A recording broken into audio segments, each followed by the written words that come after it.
Hey everyone, welcome back to another episode of the Shed Organics Show. My name is Jordan, and today's episode we have the wonderful Claire Bickle joining us. She is a well-known horticulturalist here in Australia and regularly is attending various different garden festivals. She's running workshops all over the place for the community in various different organizations, a very, very active member of our gardening society.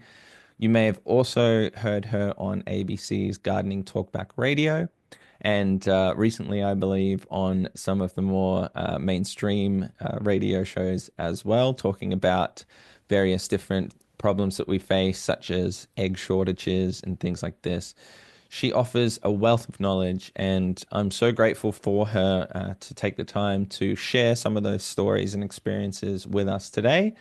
So, without further ado, let's jump straight in and enjoy the conversation here with Claire Bickle.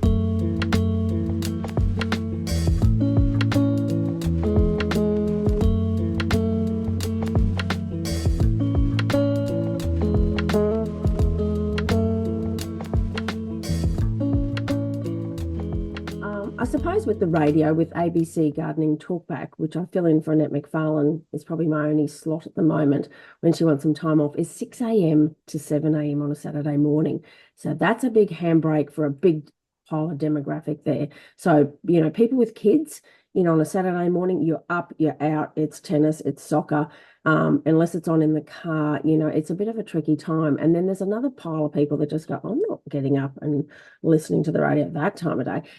So we get an interesting mix. I suppose it would be an older demographic that's quite happy to sit in bed and turn the old wireless on and listen to Gardening Talkback. And with Gardening Talkback, that is people, what that whole show is on that Saturday morning is people ringing in with their questions. So Cool. it is back to back. It is an hour solid of who wants to be a millionaire with no lifelines. So you've got to have really good underpinning horticultural knowledge because you don't know what the questions are until they come. Because a lot of people will say to me, "Oh, so do you get the questions the night before?" And I'm like, "No, no, No. it's hot to trot as it is." So it's an interesting demographic. So I suppose it's mainly older people that already have gardens, but we do tend to get quite a few middle-aged people. I've even had children ring up. So it depends on what people's interests are. If you're interested in gardening, you'll find those radio shows. But to get younger generations interested, I did have a time slot on a Thursday, and that was kind of like 1 to 1:30, and that kind of swept across probably a bigger demographic. So younger people kind of caught that one, or especially those busy middle-aged people, say from 30 to sort of 50 were catching it more so than they would that Saturday morning. So I think timing of some of those shows definitely. What we're talking about, on those Thursdays, we'd pick a relevant topic, something that maybe people had noticed in the area, especially something that's in flower, or the fact that lettuces went to $14 each at one stage there. Yes. So people notice that stuff, they notice the price. Yeah. And so that we'd pick a topic that would capture everybody, and then talk about that and how to grow your own, or whether it was composting week or whatever the case may be. So I don't think I think when we're talking about gardening on radio, I suppose it's just choosing relevant topics and acutely aware of the time slot and what demographic might be listening to the ABC to even start with is probably the other clincher. I know that last week I had Triple M ring me up, and it was a B105, one of those ones, wanting me to have a chat quickly about the eggs, the egg shortage, Yes. and because I keep chickens, that's all part of my sustainability. And, so that I was quite surprised that was a very commercial. And she Yeah. goes, I'm going to just take snaps of what you've said and run it through the week. And I'm like, okay, so I won't, unless I'm listening to B105 nonstop, I won't even hear what they've chosen. But anyway, so I thought that's interesting. There we go.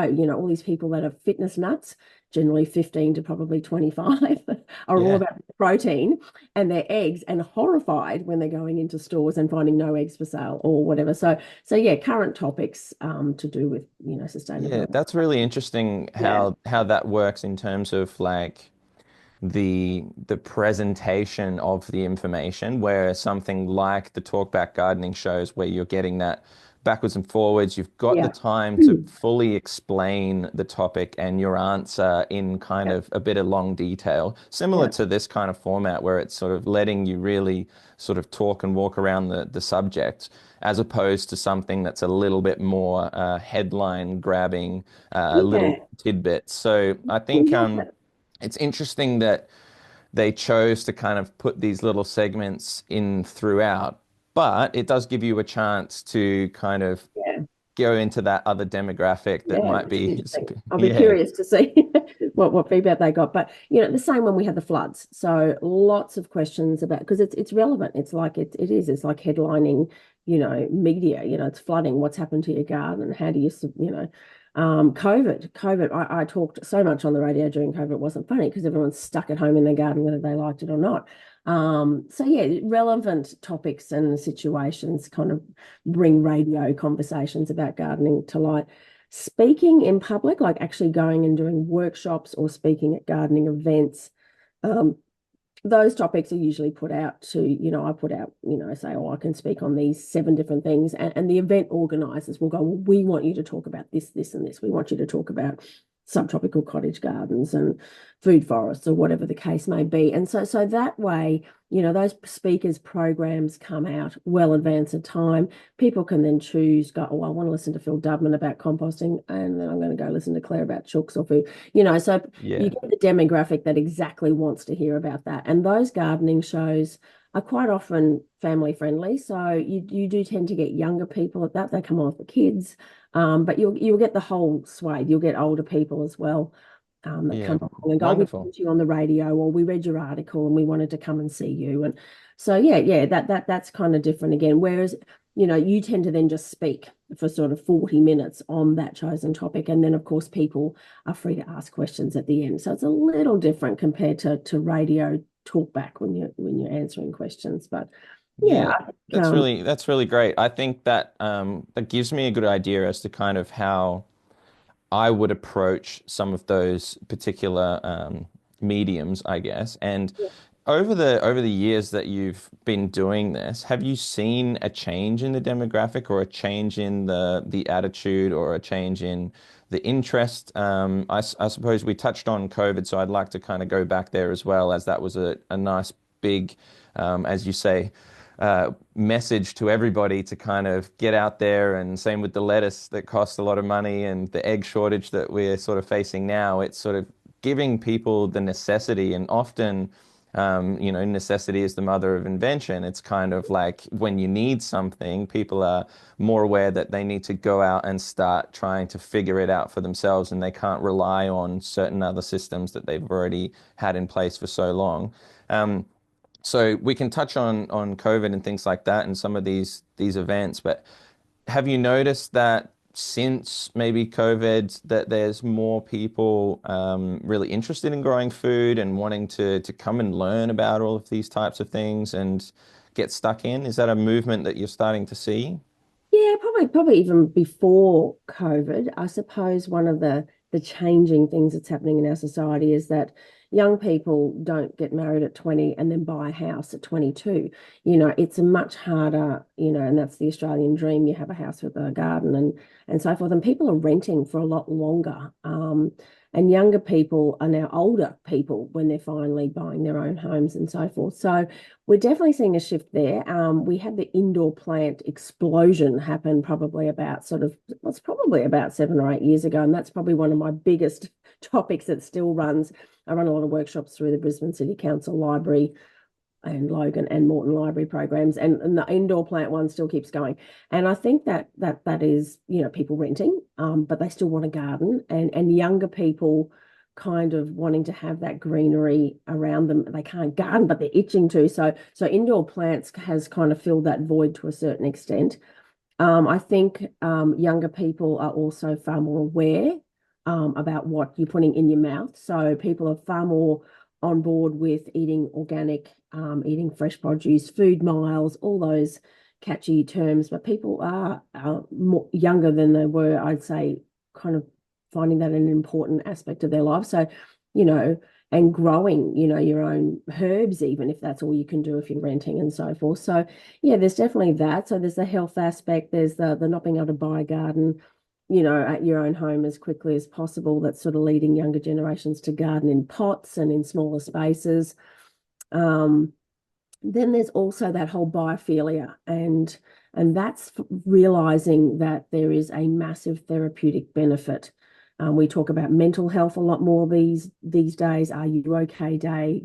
Beyond Blue have been, have their garden centre affiliation, association day across the whole country, for many years. So I think people also are realizing that interacting with nature, whether it's gardening or going for a bushwalk, is really good for our mental health. And that's a really good segue into what you mentioned before. How did COVID affect everyone? And I think a lot of people felt like they'd lost control during COVID. It's lockdown, that's it. You leave, you get fined, you can't leave your house, you can't do this, you must be vaccinated if you want to work. People really just started to lose the plot a bit, with good reason inside their minds. And you couldn't go anywhere except for outside. And there were some big gardening companies in Australia that saw like an up to 75% uptake in Wow. sales because people couldn't go to Bali, and they couldn't go, they couldn't go, you had to stay home, they were gardening.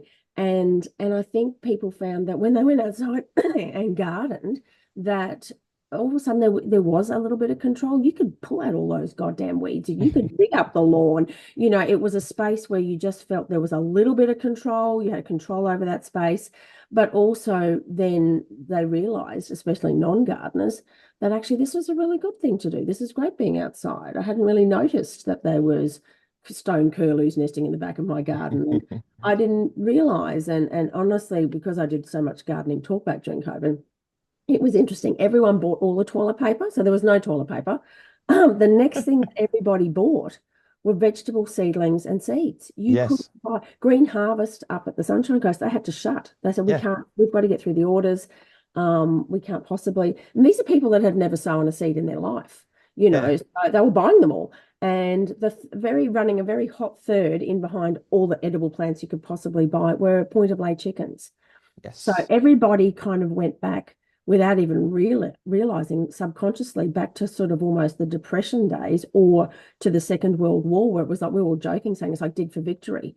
Yeah. You need to plant your own vegetables for the country to survive. And people were frightened about their food security, the supply of things. And people went, oh my God, I don't know how to grow anything. My grandparents did. And I'd have conversations on the radio with people. I had one fellow who had gone all out, done a vegetable patch in April 2020 when it first hit. And then he was ringing me in November on air live. And he goes, Claire, what's all this? I've spent a fortune, setting up my vegetable garden. And he goes that the tomatoes have died and the kale's covered in grubs and look a mess. And I said, oh, when did you plant this? We'll call him Stuart. And he goes, oh, April. And I said, well, it's November now, Stuart. And he goes, what do you mean? I said, well, did you harvest tomato? He goes, yeah, buckets. And I went, well, it's finished. Yeah. Tomato plant's finished now. And he's like, what? I said, well, it's only an annual. And I said, and the kale, well, that does really well during the cooler months. I said, but in Queensland, yeah, cabbage moth shows up. That's it. You can probably pull it out. And he goes, do you mean I'm going to plant that all again? And I'm like, yeah, brother, you do. Like, and this guy was probably a bit old, was older than me, I'm pretty sure by the sound of his voice. But he had no concept that it was seasonal. Like you plant in autumn, it grows, you harvest through winter, early spring. And then guess what? It's a change of crops. Now you need to plant cucumbers and zucchinis and corn now and rosellas. And he was flabbergasted that he had to plant it all again. He thought it was just that you plant tomatoes forever. And I think people also learn quickly too that when you buy a tomato seedling and say, well, it's going to be probably 12 to 15 weeks if we get tomatoes, they're like, how long? They were thinking you planted a tomato seedling and it's tomatoes next week. And it's interesting. Everyone kind of had a steep learning curve there. And it wasn't just young people, it was old people, it was middle-aged people, Yeah. and everyone. So it was an interesting time. You're right. That's a really funny story actually.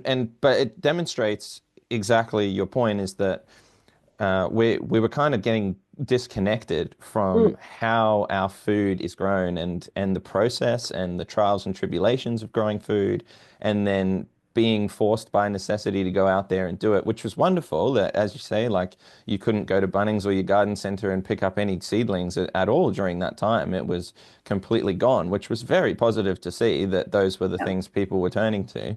But it gave everyone this learning curve of, hey, actually, I'm realizing how important the farmers are and the people that provide the food for us, and my reliance on the supermarkets and things like this can quickly shut down, and we're stuck, and we don't have that access to the food, and then working out, okay, the, like you say, the seasonal produce, and trying to work out what can grow in certain climates.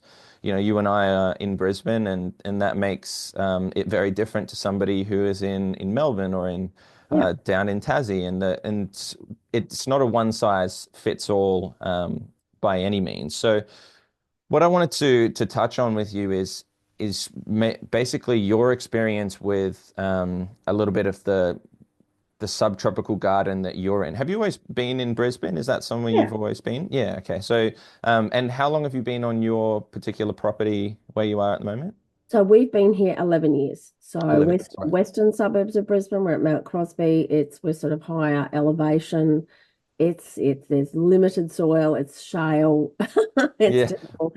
So and we tend yes. to be a little bit hotter. So we're kind of in, but we're literally smack bang in the middle between, for those that live in Southeast Queensland, between Brisbane and Ipswich. We're kind of right in that middle point there. So we tend to be a little bit hotter as well. So Yeah, yeah, 11 years as you we've been here. say, yeah, that's really wonderful because that gives you a lot of time to, well, it's a lot of time to be able to cultivate the land, and I guess something I try and encourage is people to take notice of the seasons and how, and it's something that you would be very, very well aware of with permaculture, how you're watching how the land works with the flow of water and all of the climate. And as you say, there's different parts of Queensland and Brisbane that have all of these different microclimates and things like this. So you mentioned no dig gardening to me earlier. Is that something that you're big on, and how do you kind of adapt those principles in your garden, and then how do you teach people to do that in various different climates, and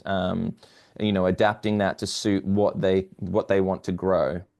Yeah, I suppose there's if you look at a geographical map of Brisbane, and you can see there's this swathe of what we call schist. And it's just shaly clay, it's ghastly. So it's I suppose I also my childhood home also had no dirt either.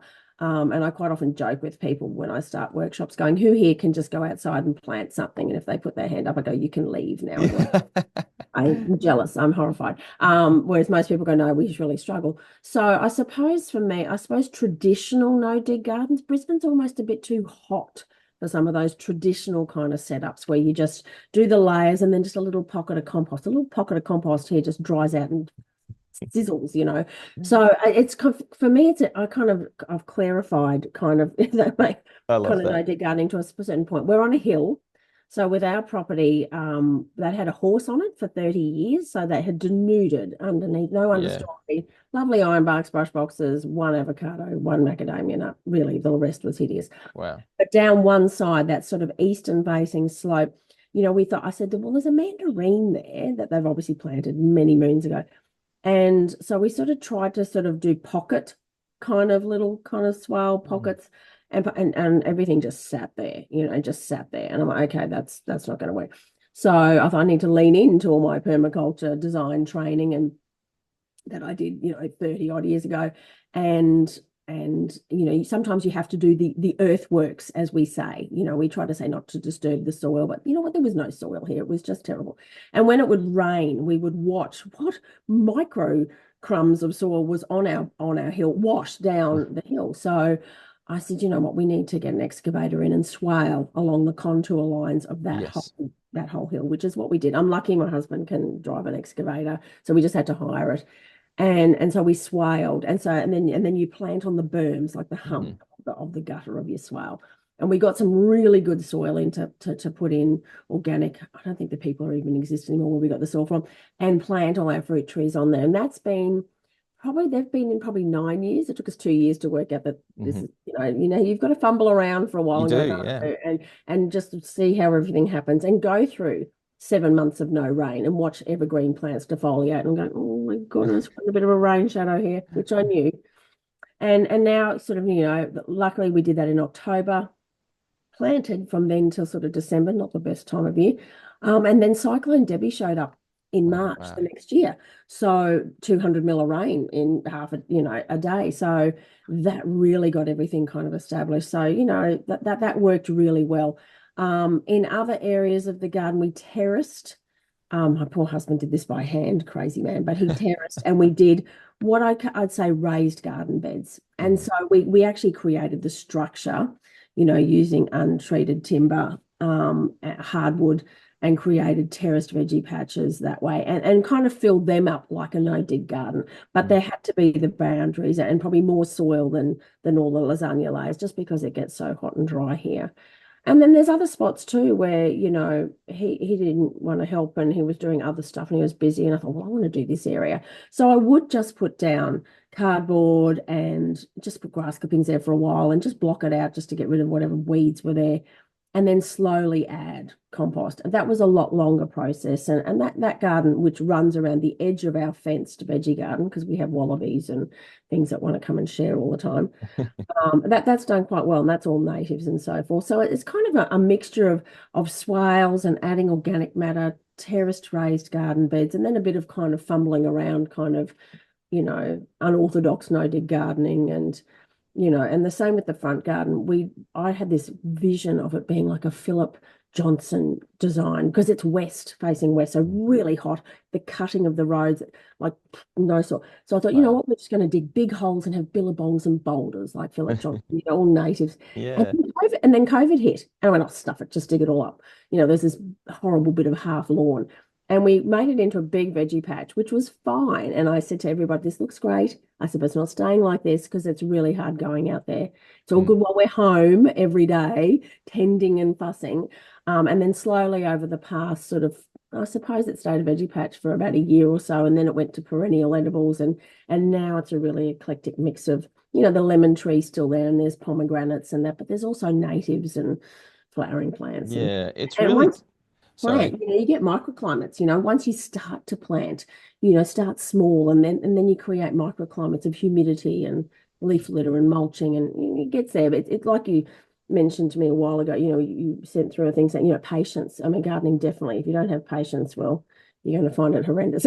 Yeah, yeah, that's right. Because like you say, you do have to watch and see how your garden operates in all of these different conditions. And Mm, it can be so difficult, especially for those who are, like we spoke about earlier, in very small blocks or suburbia and things like this, where you kind of really stuck with only a few options. But it's really difficult to balance the aesthetic desire or like the desires to have certain things in certain places. Like you were saying, I want to have a rock garden here, or I want to have, because this is hot and things like this.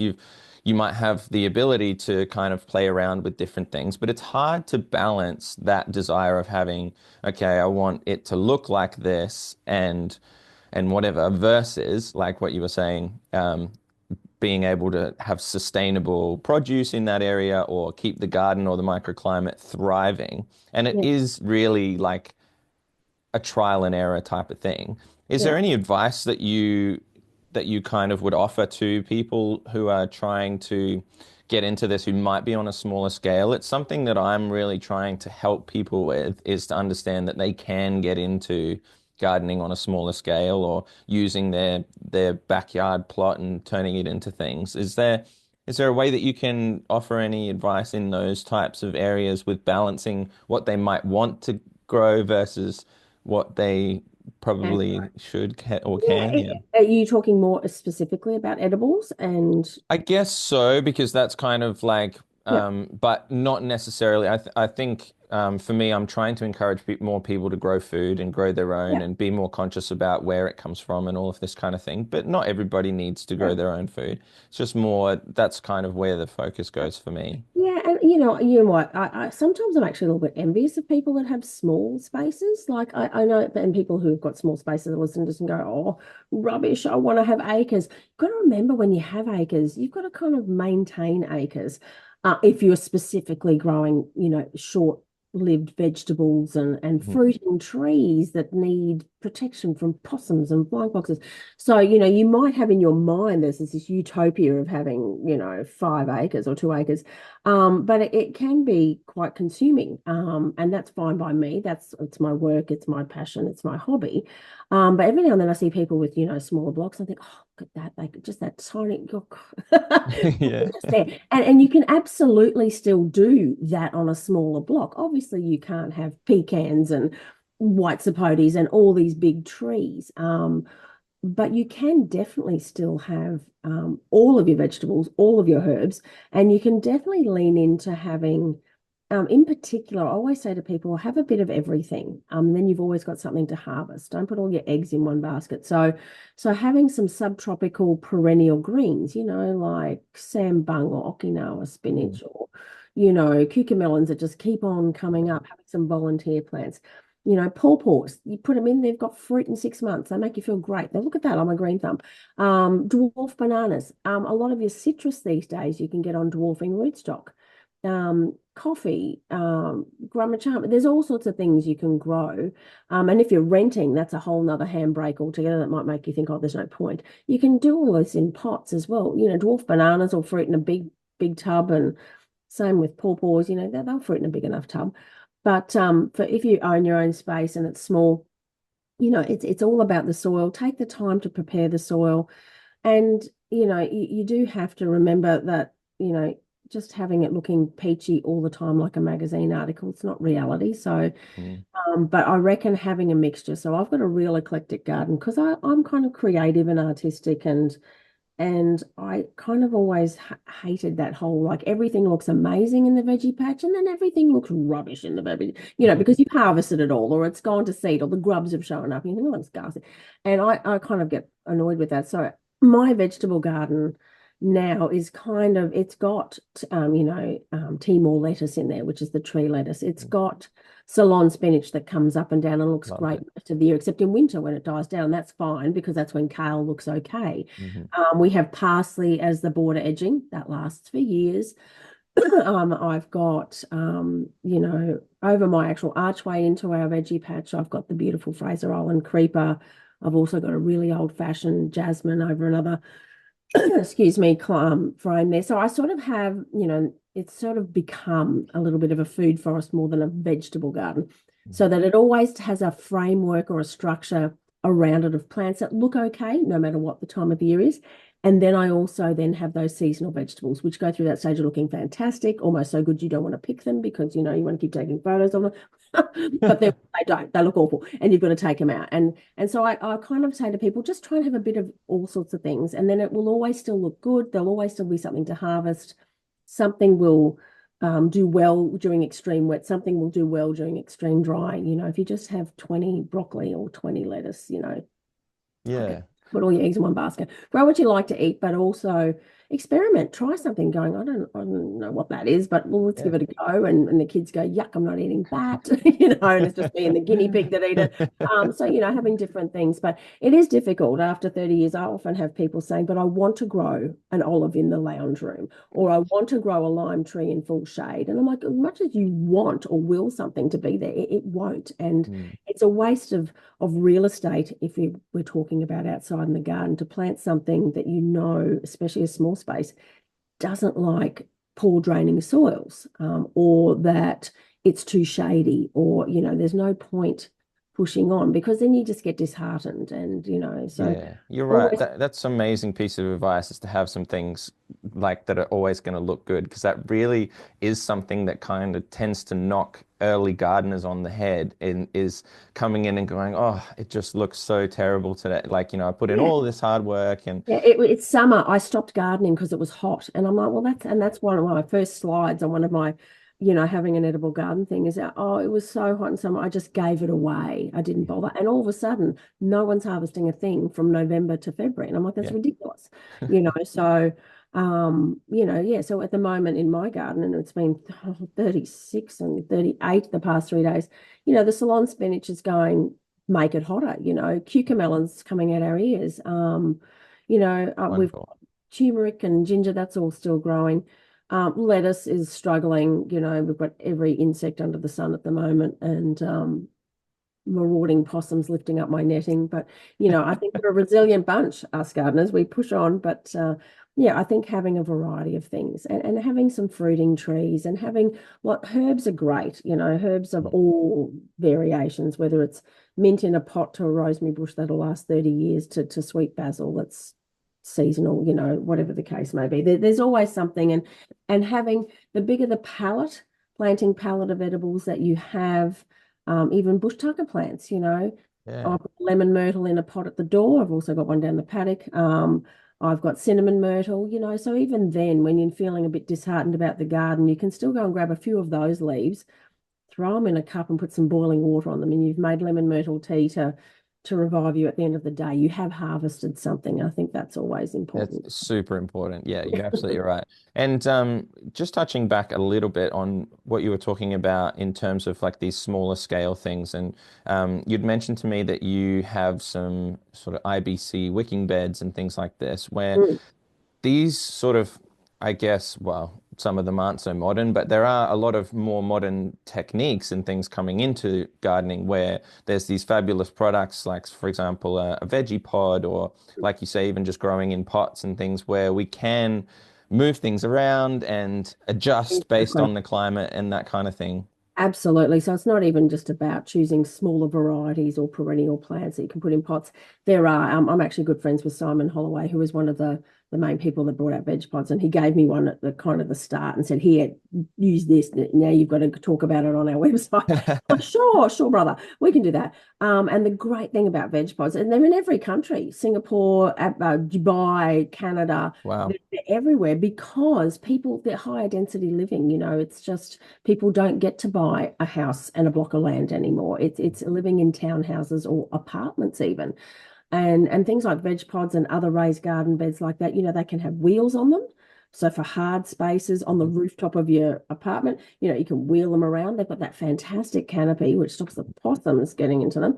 But also that canopy has a sprinkler system, so you can just plug it in and you Beautiful. have it on a timer if you want. And you think, I'm too busy. I'm a lawyer. I'm a nurse. I don't have time for this. I'm a shift worker. Just put it on a timer. It'll do it for you. There's a person down the road from me, and their block is like ours was originally, just bare. It looks like something out of Mad Max. Just sclerophyll dry. And in the front, yeah, they've got these two big veg pods. I'm like, and it's just spewing out silver beet at the moment. The Wow. lids over, keep possums off. But it makes a huge difference. And for especially the elderly as well, Mhm. people with disabilities, they're at a certain height, which make it easy to garden. If you're Yeah. pregnant, there's nothing harder than Yeah. pulling out weeds when you're 9 months pregnant. So yeah, some of those amazing kind of those contraptions are, they seem like an expensive outlay to start with, but you have them for decades. Yeah.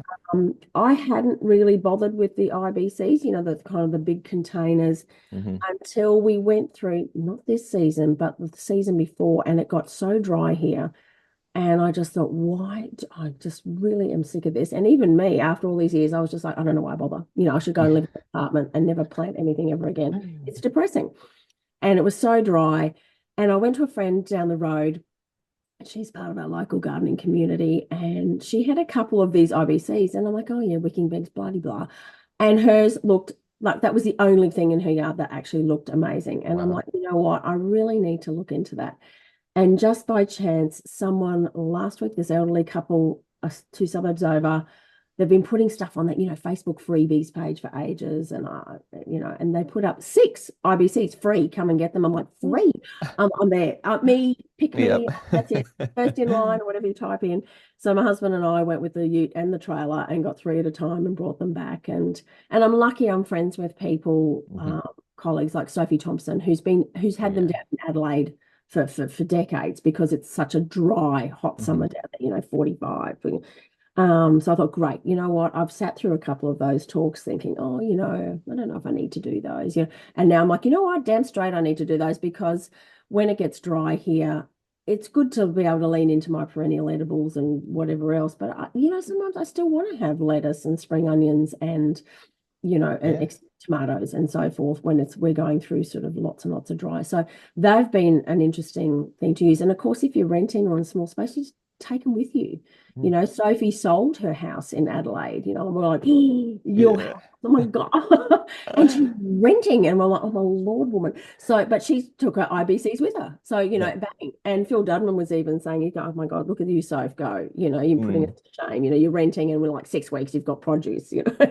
But it shows you can do it. Yeah. And as you say, these are some of these And we're not techniques. young, we're, Yeah.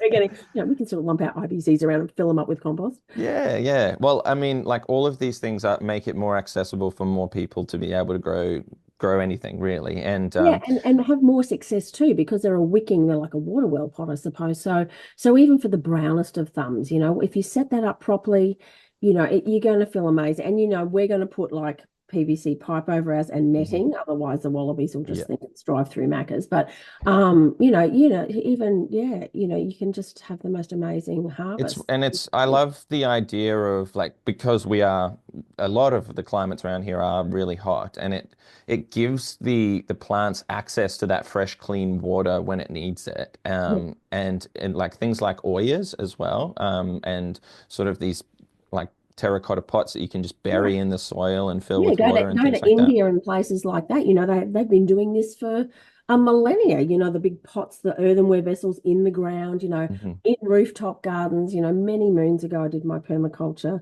design certificate, and then I used to teach it at TAFE, and we'd look at how permaculture works in arid zones, in tropical zones, in cold climates.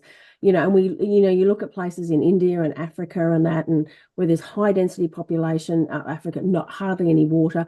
And those earthenware pots, they just bury them and you fill it from the top and just leach. It's just such an ancient, technology that we really need to lean into and look at and go, how did those people survive, those subsistence farmers? Why aren't we doing that? Yeah, you're Why have right. we forgotten these things? Yeah, and I think that moving into a modern world of gardening, we're moving into, unfortunately, a few things that aren't so good for our garden and our environment and things like this.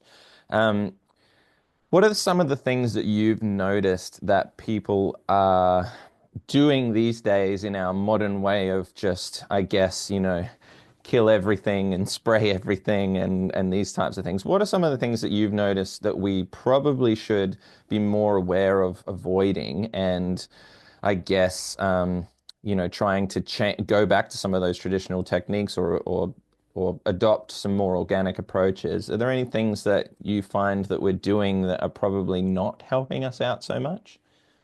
I think we've come a long way. My career spans 30 plus years. And when I started, it was spray everything, kill everything. No one had any concept of what the knock-on effect to that was. It was glyphosate to kill everything. Hmm. Then they realized the spreader in it was killing amphibians. There was still carbaryl and folimat and labeacid on the shelves. And we have come a long way already. So that, you say things to people these days and go, well, that's not an organic option. They go, oh. So people are really, when I started out, it was like if you were sort of talking about organic gardening and permaculture, you were some kind of fringe dweller, hippie kind of weirdo. Whereas now organic gardening is mainstream. People only want to know about organic gardening. They don't want to harm the bees. They don't want to harm themselves, So people are far more aware. We have come ahead in leaps and bounds. The Confidor, the imidacloprid, the Bunnings don't even sell it anymore. You can't have it. France banned it altogether, all those sorts of things. So, Yeah. so we have come a long way. There are still some things though, and I think it's our love of lawn, I think, which is still makes me a little bit irate. Um, People for some reason lose their minds when it comes to lawn and forget about all that organic stuff. Maybe it's because they're not going to eat the lawn. I don't Yeah, know. But maybe. as soon as there's lawn grubs, they don't care if it's a nuclear bomb. They want it. They kill it, kill these grubs. And then they're the same people that hop onto forums going, where have all the Christmas beetles gone? It's like, well, you've Mm, killed them all. It's those white curl grubs under your lawn. They're cockchafer beetles, they're rhinoceros beetles, they're yeah. Christmas beetles. They're things like that. When you blanket spray those things, so I think we need to. That's the only area where I still kind of say to people, you realize that that grub killer is highly toxic. And then does your dog run on the lawn? And they're, oh, that slows them Yeah. down. So there are organic options. So I think but people don't know, and it's not their fault. And I think it's up to all of us qualified horticulturalists and people to say, you can use eco neem. That is registered for lawn grub. It's Hmm. completely organic. It's safe. It'll, or dipel or whatever, the old Bacillus thuringiensis. There Yeah, the are BT, organic yeah. options, but people see that lawn getting eaten and they just lose their mind. And it's like, I don't care if it burns the house down. I'm going to have it. I'm going to kill it with the most toxic thing. So, I've and certainly seen that. Yeah. yeah, it is. We're still in that. There's something about that's probably one thing I really have to sort of, and when something's really threatened, people kind of all of a sudden revert back to that, kill it, kill it.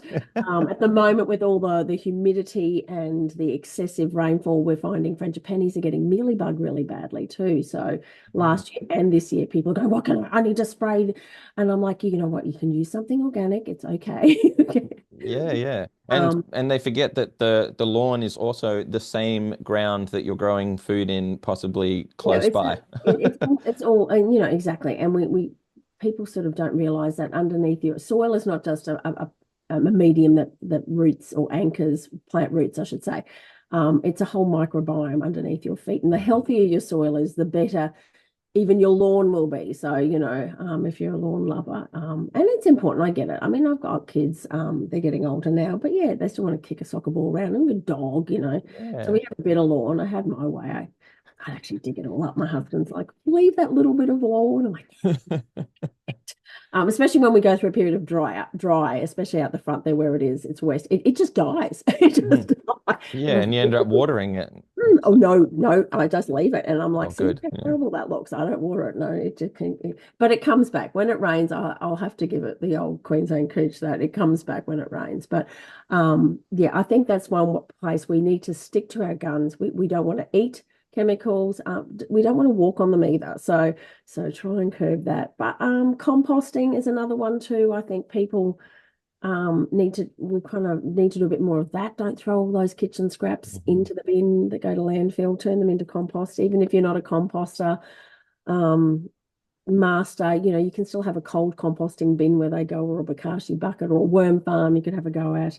So I think that's another one that mainstream people that aren't already avid organic gardeners sometimes don't do. They don't Mhm. stop those kitchen scraps from going out. It's minimizing our footprint, isn't it? And Yeah, trying to exactly. utilize what we already have. Like I'm a big fan of Bokashi. I've been doing that for a while, and Yeah. like I love watching, someone like Phil doing his cold composting that he to showed people you don't even need to break your back and No, spin it all over. Like there's plenty of techniques and kind of debunking all of these myths that people think yeah, about that it's composting and some complicated magical, thing that yeah. you need to have a degree in. It's not. Have a go. That's what I always say to people. Have a go, fail, try again, ask questions, whether it's composting or planting seeds or whatever the thing may be. Have a go. It's not an expensive thing to have a go at. The kitchen scraps are free. The space is free. Why not have a turn at doing that? So, but I think it's a holistic thing too.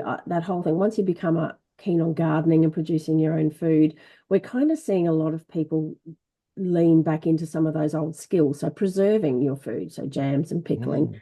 Mm. We're seeing a lot more people talking about making your own clothes or buying second-hand clothes. So it's a big thing. People are starting to go, hang on a second. We've had Craig McCuskell, talking about all that, the war Yeah. on waste.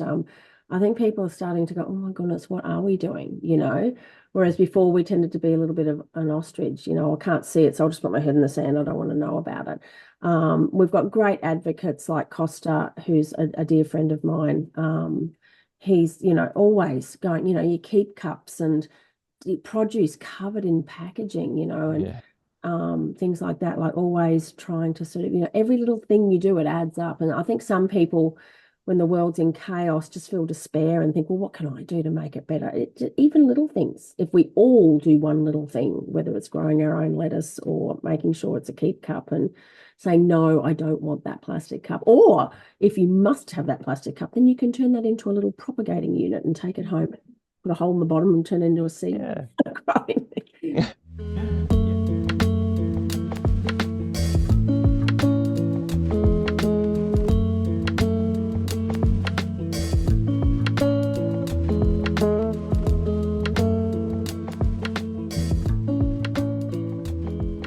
right, everybody. Thank you again for listening to that wonderful conversation. And thank you so much to Claire for her time.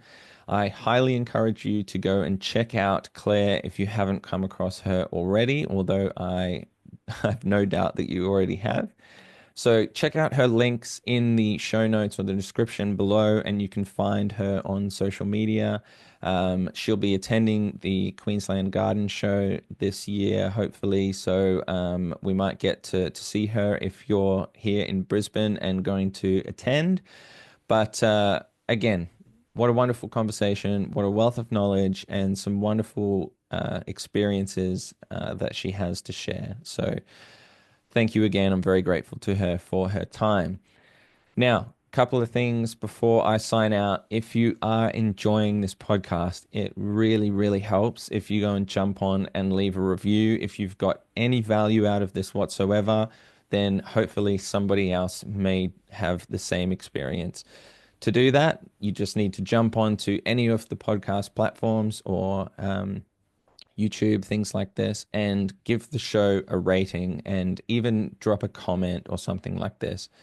The activity helps to spread the show to more people, and then likewise we can inspire more people to get in the garden and to benefit from all of this wonderful knowledge that some of these amazing guests are sharing. So that would be wonderful if you could.